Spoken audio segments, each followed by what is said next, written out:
안녕하세요. 기묘한 이야기 고스트맘마입니다. 기묘한 인연에 대해서 말씀드리고 있죠. 지난번 시간에 이어진 얘기인데요. 한받는 날에도 같은 장소에서 같이 화장을 하게 되고, 결혼식도 같은 지역에서 같은 날 하게 되고, 태국이 신혼여행지였었는데 같은 지역에 같은 패키지에 같이 하게 되었습니다. 또 사는 곳도 거의 비슷해서 두 달에 한 번꼴로 그렇게 모임을 만들어서 그분들하고 같이 모임도 하게 되었었는데요. 아이도 짠 것도 아닌데 아이 낳는 거에 대해서는 짤 수가 없죠. 근데 서로가 어느 병원을 다니고 있었는지 모르는데 애 낳는 날에 같은 병원에서 그분은 딸을 낳고 저는 아들을 낳게 되었는데, 그분은 자연분만을 했는데도 불구하고 신체적 이상으로 일주일 동안 병원에 같이 입원을 하게 되었습니다. 그래서 아이의 백일도 같았고 돌도 같았고, 그 이후로 이제 어떤 겹치는 부분이 상당히 많았었습니다. 근데 그 집 아저씨가 하는 일마다 안 됐고 가는 회사마다 부도가 나서 망하게 되었습니다. 그러다가 교통사고로 팔까지 잘렸는데요. 그 팔을 잘랐던 죽은 친구의 빙의령, 즉 귀신이 그분 몸에 붙어 있었습니다.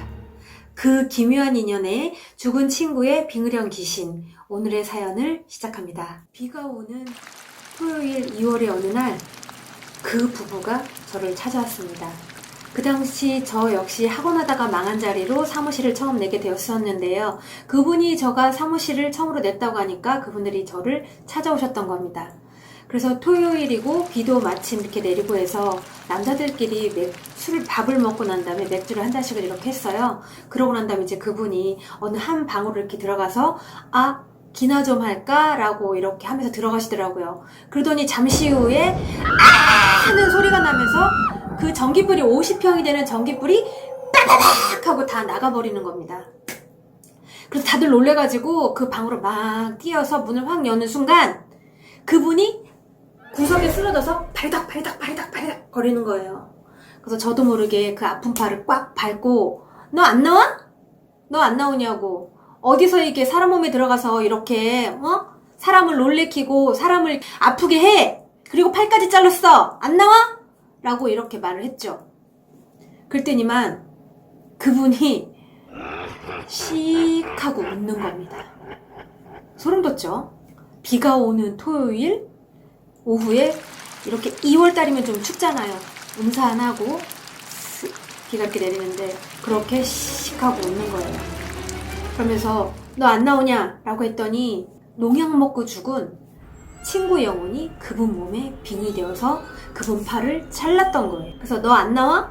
농약 먹은 거 다 쏟아내! 라고 했더니만 토해내는데 제가 계속 그분을 영으로 올렸어요. 그러니까 그분의 어떤 빙이 되어 있던 그런 영들의 찌꺼기들을 올려내는데 정말로 거짓말 하나도 안 못하고 이만큼을 쏟아냈어요. 같이 계셨던 분들과 이제 자신의 부인이 좀 그거를 치우시느라 이제 고생을 하셨는데 영이 올라왔어요. 죽은 친구의 빙의령. 그래서 제가 그때 혹시 20대 초반에 죽은 친구가 있지 않냐라고 할 때 있다고 했었거든요. 그 친구 영이 나옵니다. 그 친구가 자기가 22살에 그 친구가 죽었다고 해서 그 친구가 죽은 장소로 갔대요. 논두렁이었었는데 술을 마시고 비관 자살을 했다는 거죠. 그 친구가 죽었을 때 죽어갔던 모습이 논두렁을 다 헤집었더래요. 그분이 그날 그렇게 논두렁을 헤집듯이 다 벽이든 뭐든 이런 다 방바닥을 다 긁어내리더라고요. 그게 그 영이 죽어갈 때 신용을 하는 거예요. 그 영이 이제 올라왔죠. 이제 올라와서 추워.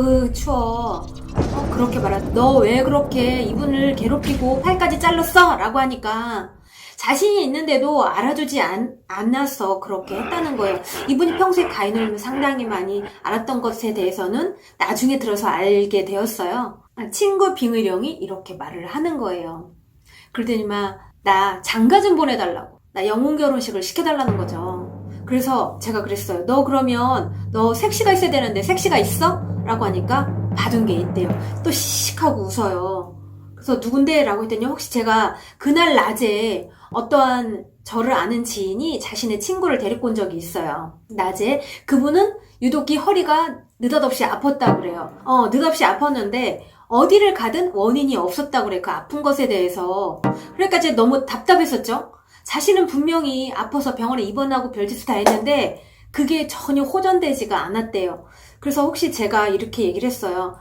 혹시 꿈을 꾸고 나서 그렇게 아픈 게 아닌가요? 라고 이렇게 말씀을 드렸더니 맞다는 거예요. 그래서 제가 이렇게 보니까 혹시 중학교 때에 죽은 여자친구가 있지 않나요? 라고 하니까 없대요. 처음엔 없대요. 그러더만 곰곰이 생각을 해보더니 있다는 겁니다. 그래서 저는 그날 그분의 인적사항에 대해서 전혀 알지도 못하고 어떻게 할 수 있는 방법이 없었거든요. 모시고 왔던 분이 지내다 보니까 그분한테 전화를 했어요. 아까 모시고 왔던 친구분이 이렇게 제가 필요한데 그분의 연락처를 좀 알 수 있겠냐. 내일 그분이 당장 필요하다 라고 이렇게 말을 하니까 알겠다고 하고 수소문을 해서 찾아오셨어요. 그러던 그 다음 날에 영혼 결혼식을 하게 되었는데 그 영혼 결혼식에 대해서는 다음 편에 말씀드리겠습니다. 이상 엑소시스트 김은영이었습니다. 감사합니다.